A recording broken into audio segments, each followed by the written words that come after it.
नमस्कार साथियों, स्वागत है आपका स्टडी विद सुरभि पर। मैं हूं प्रकाश। आई होप आप लोग अच्छे होंगे।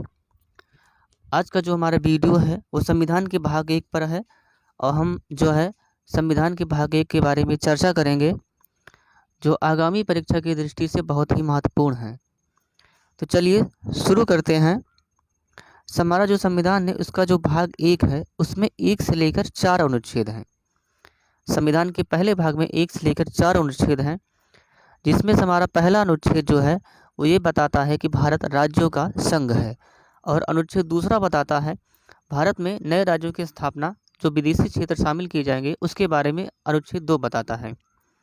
अनुच्छेद 3 जो है वो बताता है कि नए राज्यों के निर्माण, वर्तमान राज्यों के क्षेत्रों और उसकी सीमाओं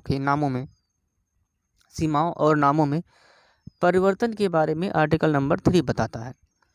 आर्टिकल नंबर 4 कहता है जो 2 और 3 अनुच्छेद हैं, दूसरा तीसरा जो अनुच्छेद है उसमें उसकी जो विधि बनाने के लिए संविधान में संशोधन की ज़रूरत नहीं है, कि कुछ केसों में ही होते हैं और ऐसा नहीं है। सिक्किम जो राज्य है, हमारा जो सिक्किम राज्य है वो 36वें संविधान संशोधन के द्वारा जोड़ा गया था। कौन सा संविधान संशोधन? 36वें के द्वारा जोड़ा गया था। और गोवा राज्य 25वें के द्वारा जोड़ा गया था। चलिए शुरू करते हैं। एमसीक्यू के फॉर्म में है। हमारा पहला क्वेश्चन है जो है, हमारा जो पहला प्रश्न है वो ये है कि निम्नलिखित में से कौन सा संविधान के अनुच्छेद 3 के तहत संसद के कानून द्वारा संभव नहीं है? क्योंकि जो है जितने भी नए राज्य स्थापित होंगे या कराए जाएंगे या प्रवेश किए जाएंगे या उनका जो निर्माण होगा, नामों में परिवर्तन होगा, उस संसद के कानून के द्वारा ही संभव है। तो आर्टिकल नंबर 3 के बारे में पूछ रहा है कि संसद के कानून द्वारा कौन सा संभव नहीं है? नए राज्यों का गठन, हमारा पहला ऑप्शन है नए राज्यों का गठन। दूसरा ऑप्शन है राज्यों के क्षेत्रों का परिवर्तन। तीसरा जो ऑप्शन है राज्यों की सीमाओं का विकल्प। चौथा जो ऑप्शन है नए राज्यों का प्रवेश। तो आर्टिकल नंबर 3 वैसे भी कहता है कि नए राज्यों का निर्माण यानी कि गठन, तो ये होगा ही। राज्यों के क्षेत्रों में परिवर्तन, ये भी होगा। राज्यों की सीमाओं का विकल्प, ये भी होगा। लेकिन जो चौथा ऑप्शन है नए राज्यों का प्रवेश, ये नहीं होगा, क्योंकि नए राज्यों का जो प्रवेश है वो आर्टिकल नंबर 2 से होगा। तो हमारा अगला प्रश्न है, निम्नलिखित में कौन सा राज्य 1963 में एक अलग राज्य के रूप में उभरा मतलब बनाया गया? त्रिपुरा है, हमारा जो पहला ऑप्शन है वो त्रिपुरा है। दूसरा मिजोरम है। तीसरा नागालैंड है। चौथा अरुणाचल प्रदेश है। तो इसका जो सही उत्तर है वो नागालैंड है, क्योंकि नागालैंड ही 1963 में बना, जो असम से कट कर बनाया गया था। यही है हमारा सही उत्तर। हमारा अगला प्रश्न है, निम्नलिखित में से कौन सा कथन भारत और उसके क्षेत्र के बारे में सही है? इसका उल्लेख अनुच्छेद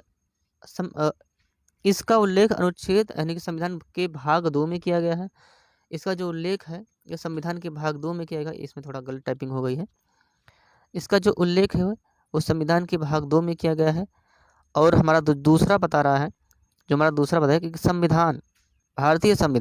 भारतीय संविधान के अनुच्छेद 1 से 4 से भारतीय संघ और उसके क्षेत्रों में संबंधित है। तो पूछ रहा है इसमें से कौन सा सही है?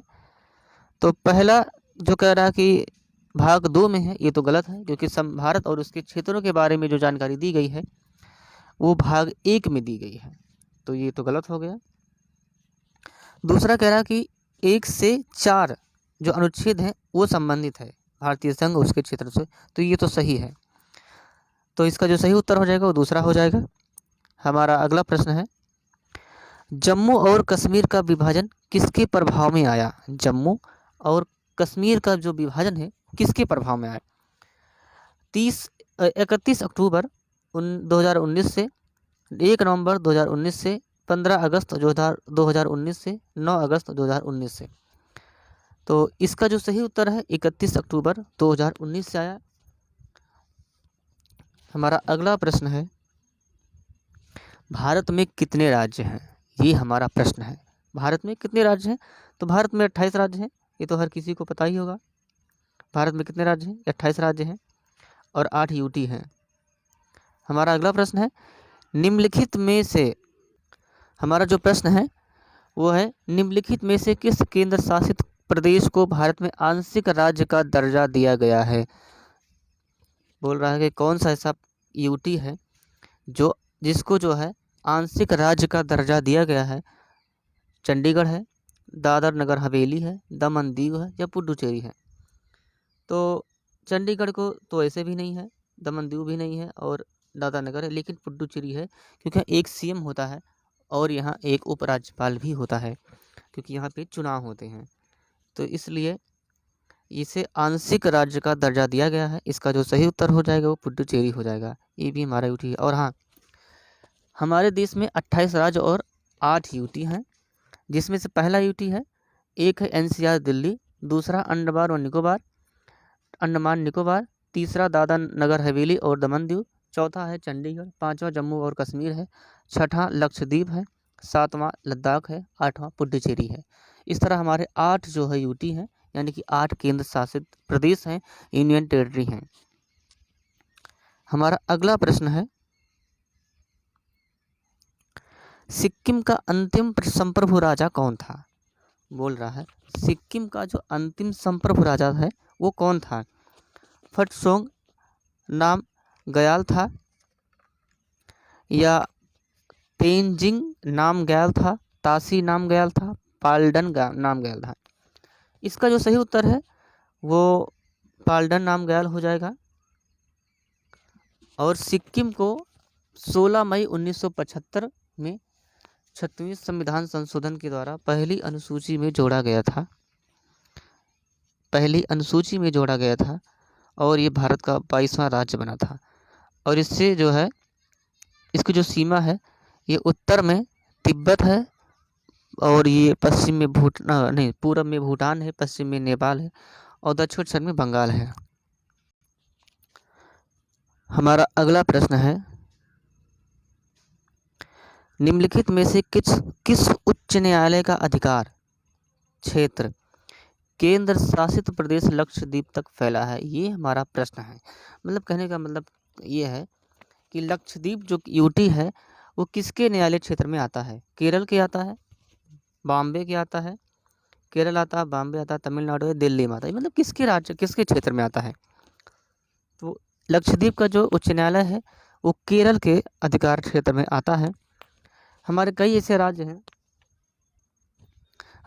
राज्य हैं जिनके उच्च न्यायालय किसी दूसरे राज्य में से संबंधित हैं, उसमें लगते हैं। जैसे कि एक तो केरल हो गया, केरल में जो है ये लक्षद्वीप लगता है। बॉम्बे उच्च न्यायालय में गोवा, महाराष्ट्र, दादर नगर हवेली, दमन दीव आता है। मद्रास उच्च न्यायालय में तमिलनाडु, पुडुचेरी आता है। गुवाहाटी में असम, अरुणाचल, मिजोरम, नागालैंड आते हैं। असम में 4 राज्य हैं जो गुवाहाटी से आज समझे, मतलब गुवाहाटी जो उच्च न्यायालय है उसके अधिकार क्षेत्र में आते हैं। हमारा अगला प्रश्न है, निम्नलिखित में कौन सा संविधान के अनुच्छेद 3 के तहत संसद के कानून द्वारा संभव नहीं है?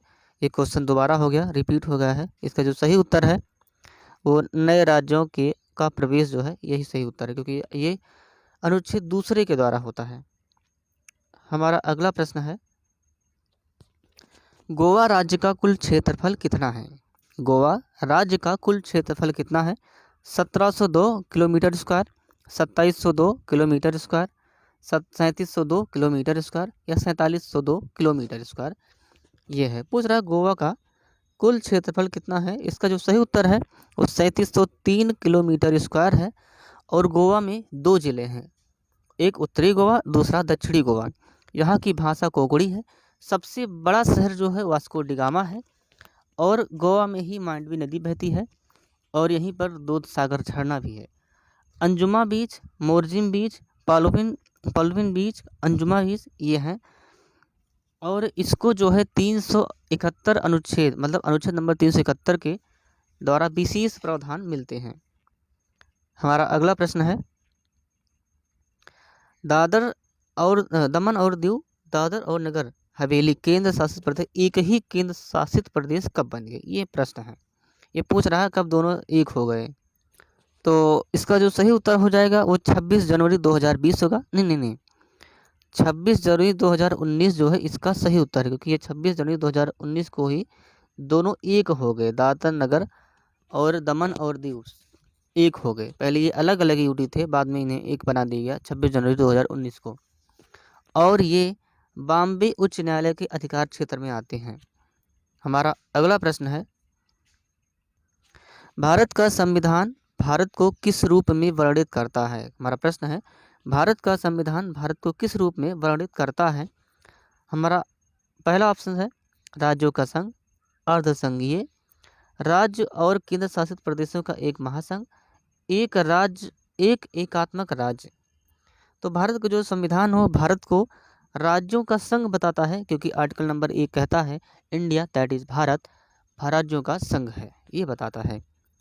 और हाँ, भारत के दो ही नाम है, एक इंडिया है, दूसरा भारत है। हिंदुस्तान कहीं भी नहीं मिलेगा आपको संविधान में। हमारा अगला प्रश्न है, भारत के संविधान का कौन सा अनुच्छेद संसद में नए राज्य बनाने की शक्ति निहित है। किस अनुच्छेद में संसद के द्वारा नए राज्य बनाने की शक्ति निहित है, ऐसा प्रश्न पूछ रहा है। तो संसद में नए राज्य बनाने की शक्ति जो है अभी आपको हम बताए, अनुच्छेद नंबर 3 इसका सही उत्तर हो जाएगा, क्योंकि अनुच्छेद नंबर 2 कहता है कि जो विदेशी राज्य शामिल होंगे उनके बारे में बताता है। अनुच्छेद नंबर 1 राज्यों का संघ ये बताता है। अनुच्छेद नंबर 4 इन दोनों 2 और 3 जो आर्टिकल नंबर 2 और 3 है उसके बारे में बताता है। हमारा अगला प्रश्न है, सॉरी प्रश्न तो पूरे समाप्त हो गए। तो आज का हमारा सेशन कैसा लगा कमेंट बॉक्स में ज़रूर लिखिएगा। धन्यवाद।